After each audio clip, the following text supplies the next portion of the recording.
Michael Chertoff, former Secretary of Homeland Security and the co-founder of the Chertoff Group, a global security firm. The firm advises many corporations, but as a matter of practice, doesn't mention the specific relationships. But we can certainly talk generally here. Michael, welcome to the program. We appreciate you being here.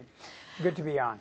I want to start sort of big picture here. I mean, what is the biggest threat to U.S. government and U.S. companies as it pertains to cybersecurity, and what can we do to make sure that we can battle against it? I think there are a couple of threats, and frankly, I think bringing down a website is not among the biggest threats. Okay. The two big concerns are the theft of data or information, whether it's personal information like credit card numbers and social security numbers that can be used to injure individual consumers, whether it's the theft of national security secrets or intellectual property. That has a huge economic impact. At the other end of the scale is the threat of a possible effort to destroy or degrade critical infrastructure. We saw that in 2007 when there was an attack on Estonia emanating from Russia. The Russian government denied that it was responsible, but the effect was to put government offices and banks out of action for a day or more. So both of those would have very serious consequences for us. Okay, you just said that, of course, the Russian government denied it. This most recent hack attack with Google, where email accounts of government employees and officials here in the United States were hacked, that was traced back to Jinan, city in China where there is a military vocational school. So people are looking at that saying, it's got to be at least generated somehow by some part of the government. How concerned should we be, and how can we even have any kind of diplomatic trust with countries that are now putting together entire units to cyber attack us?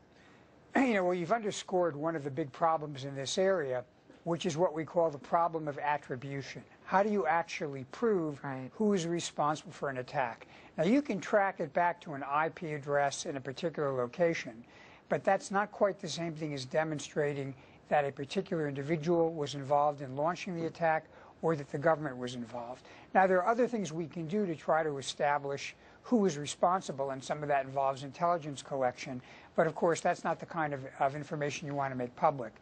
And the danger is that a government or an organization will hide behind this problem of anonymity, of course, in order to launch attacks without being held accountable. And then there are these sort of hacker organizations. There's one called LULSEC, which is laughing at your security. That's what it apparently stands for. They attacked something. They attacked the CIA website, the public website. You say that's not so much an issue, and these guys are just doing we just wanted to prove we could.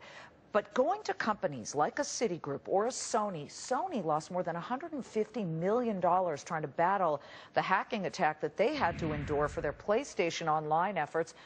Where does it begin? Does the C-suite have to be thoroughly involved to make sure that they protect their customers and their customers' data? Well, what the Sony intrusion demonstrated is that even a company which is involved in making entertainment can be a target because the information and the data from the customers has economic value and can be exploited by criminals. And what Sony faced was the challenge of first disclosing and disseminating information about that, and then trying to repair the damage in terms of the privacy invasion of their customers. And that can have enormous impact on your brand and the willingness of people to transact business with you over the internet. So how does a company just stand up to this and put up a gigantic concrete wall to make sure it doesn't happen to them? Well, and that's the problem, is you can't put up a wall because, of course, then it's not useful any longer. So you've got to do an analysis top to bottom about what your vulnerabilities are.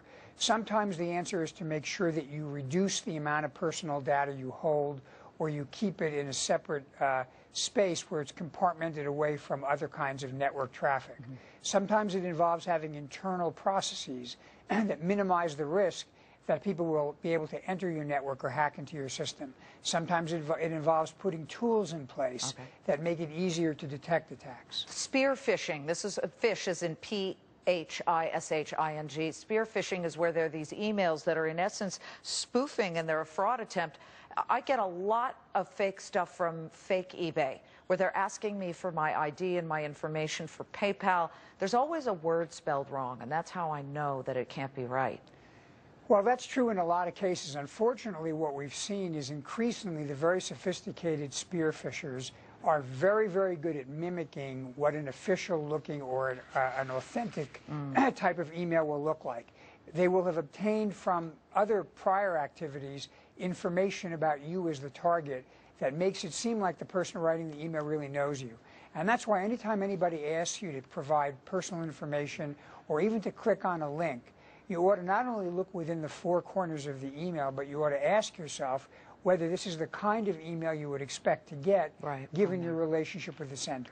Michael Chertoff, keeping us hopefully safe from these nefarious hackers. It's getting annoying and then scary, too. The former Homeland Security Secretary, founder, and managing principal of the Chertoff Group. We'll see you next time, Michael. Thank you.